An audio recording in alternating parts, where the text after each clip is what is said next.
There's a direct correlation between the word not and anxiety. Huh. The higher the percentage of knots a person speaks, the higher their level of anxiety. So for people who are NOTs, like saying, I'm not this, I'm not that. Yeah, I don't like this. I don't want this. I shouldn't have done this. Life's not fair. All those things. But there's a direct correlation between the word not and anxiety. And it's also a sign of suppressed anger and resentment. The feelings we have are either toxic or life-giving. There's instead of positive and negative, the way we describe it here is some feelings are toxic and some feelings are life-giving. Stanford did a study, and they said in the study it says complaining damages the neurons in the brain. So if somebody's complaining, there's a certain feeling associated with that, like a feeling of victimhood, right? And whatever the chemical cocktail the body produces in that state actually dims out the neurons and makes a person stupid. So if something can affect us on that level, same thing with our body. So whenever I got into this work, I had allergy. I've been taking allergy medicine for 30-something years. My allergies healed in the first day I did a class with this guy. I've been wearing glasses for 37 years at that time.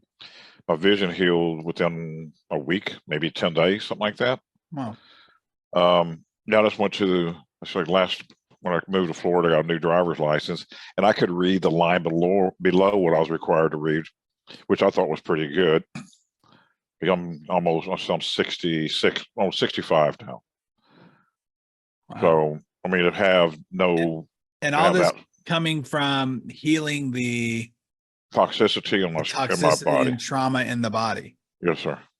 And when it happened, obviously it takes a certain amount of belief, faith, whatever you want to call it, in the modality. But what was it really? I mean, because obviously you didn't know. You were hoping this would help. You were hoping that this would be a thing. But what was your reaction? I was just following directions, dude. Oh, really? I wasn't sure. Yeah, I wasn't sure what was going to happen. Do this, and now I'm doing this. Yeah, it's a really, really simple system.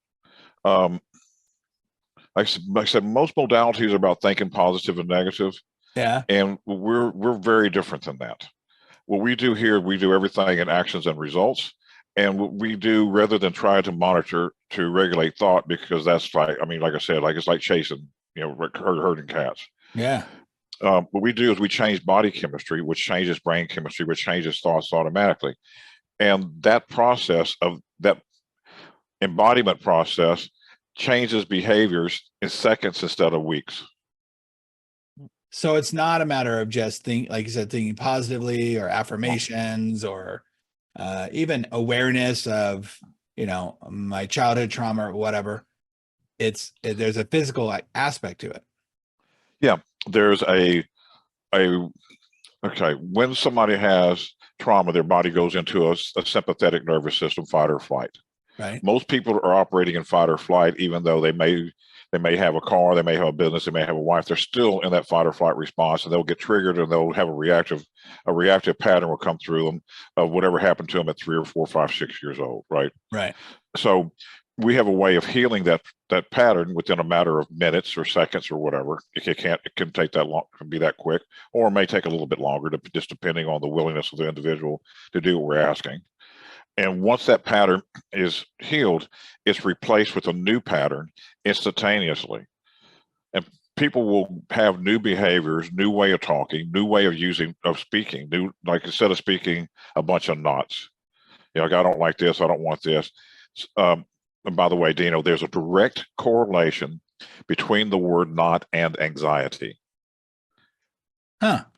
The higher the percentage of knots a person speaks, the higher their level of anxiety. So for people who are NOTs, like saying, I'm not this, I'm not that. Yeah, I don't like this, I don't want this, I shouldn't have done this, life's not fair, all those things. But there's a direct correlation between the word not and anxiety.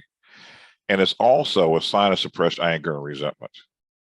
So with the way we work with language, we can find out what's going on with somebody sometime in 3, 4, 5 words, find the root cause of it, reverse it in a matter of minutes.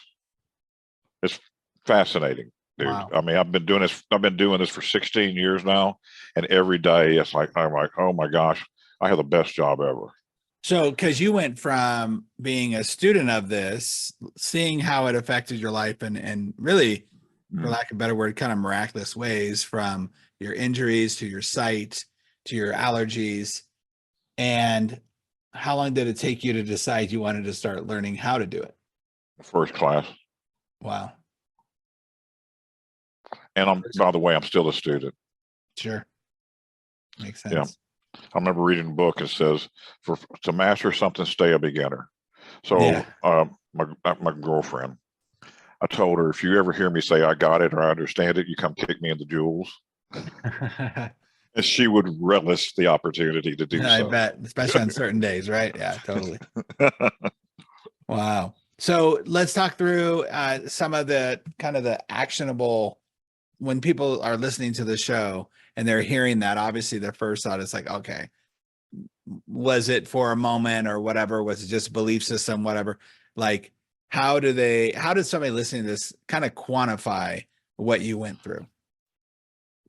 Well, I'll just describe how the knot patterns come into existence. How about that? Okay. Sure. Okay. So, well, one, if you go, I mean, like, if you go to a story of Adam and Eve ate from the tree of knowledge of good, bad, right, and wrong, Mhm. positive and negative, all that stuff. That's duality. So here's what's so different about what we do compared to other people. Everyone else I know is still speaking the language of duality to attempt to correct the issues that speaking the language of duality caused. Okay. Okay. Have you ever seen the movie by chance, Arrival, with Yes. Amy Adams and Jerry? Sure. Yeah. So remember she was learning the new language, all of a sudden she started to have skills that other people would consider extraordinary. She was like, time didn't exist or existed as a past, present, future, continuous, like moment of now, right? Right. So in this language of duality, all pain and suffering exist in the language of duality. All disease is created in the language of duality. When you're in what we call unity consciousness and using a language of unity, none of that exists. It's impossible to exist in there because you're in a state of ease. And this may sound really, really weird and really, really out there, but I guarantee you it works. And when somebody begins to do it, one of the things that happens is their intuition will go up 10, 20, 30x immediately. So give us an example of that, of how somebody would practically use this. Maybe somebody listening to right now is like, okay, what's a practical example that I can start looking at, of not looking at the duality of right or wrong, healthy or sick, whatever. Let's just work with the language, the not piece. Okay. So where somebody picks that up in their own life is when they had a trauma as a kid. What happens is they surround that trauma with a whole bunch of not statement. Life shouldn't be this way. I shouldn't have got my parents. I'm not good enough. I can't do this. And they surround that trauma with all those not statement in a way for that person to be able to survive that trauma. Okay. Okay.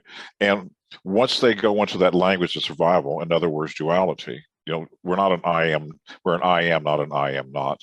Mhm. So once they begin to speak that way, it produces lenses from which they look at life. And that's all they can see. Is it goes back to complaining. And what they're doing is they're programming their subconscious to see what's wrong with life, and also project that wrongness onto this fabric of life. So I can work with somebody over a period of time and have them adjust this language. It may take months to do so. Or I can take them back to that moment when all this stuff occurred, have them find the blessing in it, not just forgive. Forgiveness gets somebody back to a place of, okay, there's a way that we work here that actually has a person go, oh my gosh, thank you so much for the experience. Yeah. No, I get that. Yeah. And how I found some of these pieces where I've worked with some people involved with satanic ritual abuse and some really, really heavy trauma stuff, and put them back together in 2 or 3 sessions. Wow. So once they, and if you're trying to do it by habitual change here, instead of speaking what you don't like and don't want and all those things, just start replacing all those words with what you love, even if you have yet to have it yet. Like if you're looking for money, I don't have enough money. I don't like this. What about money? I love having plenty of money. And you start to replace all those things with the word love, but you got to give yourself the feeling of it. I really, really love. It's going to be emotional for somebody, especially if somebody's carrying trauma. So if the habit of I never have enough money, Mm-hmm. or no one will ever really love me, I is love having plenty. I love having plenty. okay. I love being loved. And if you can, and one of the things we do here too, we use humor as a vehicle for transformation to Love it. produce. Yeah, to produce a pattern shift, it takes 400 to 600 repetitions normally. Okay. If you use humor, it only takes 10 to 20 Oh, really? Why is that? because it bypasses the defense mechanisms in the brain. Oh, wow. You, I love that. what age are you? I mean, you have to get a little personal. 52 this year. 52. Yep. So you remember some of the comedians when like people would make fun of different races. The comedian like blacks would make fun of Jews would make fun of Italians. Sure. Sure. Everybody would joke about all this stuff. So when we could joke about all that, Wow. it reduced tension, right? Yeah, we would make fun of our differences and celebrate our humanity. Yeah. Recognize and make fun of it. So from 400 and 600 repetitions down to, you said 20 to 60? 10 to 20. And 10 to personally, 20. I believe I'm really funny, so I believe I could do it in 3. Me too. So I should be pretty good at it. Yeah, I can totally see that though, because humor just breaks down that barrier in both your mind and in other people too. Yep. And it separates them. Go ahead, pardon me. I was just gonna say, that's why the danger of we can't say that anymore is so huge, because it's going to perpetuate hate. The pain and not allow us to release it. Yep. It's going to spread hate. Yeah. Wow, that's huge. And I could see, hey, there's no reason to learn how to own your role on your own. If you like that clip, go ahead and click right here for another one. Or if you want to watch the entire podcast, go ahead and click right here. Also, don't forget to like and subscribe.